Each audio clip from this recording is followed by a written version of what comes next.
Día Jueves, el principiaya el día del mes de Pascua amo el diciembre.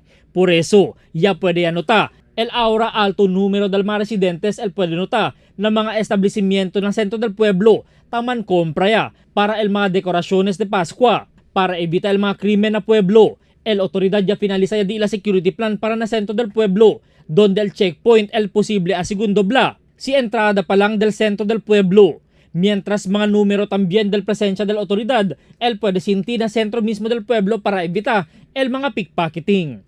At según con el jefe del mando policía local, Senior Superintendent Luisito Magnaye, intel-driven el di ilang mga operasyon desde centro del pueblo hasta ng mga otro barrio na lugar del syudad.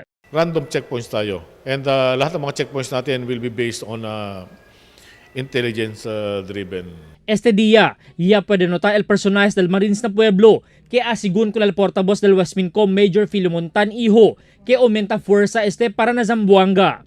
Mientras tanto, no hay pa también claro guidance el PNP si no hay babakasyon, el dale sila para con el miembros del PNP. Siendo na mga eksperyensya de antes, tiyan na mga pulis el taman duty, maskin el día del celebración del Pascua y Año Nuevo. Ya hace también claro el PNP que hindi verdad el rumor que implementa sila otra vez con el relaxation del helmet law na pueblo.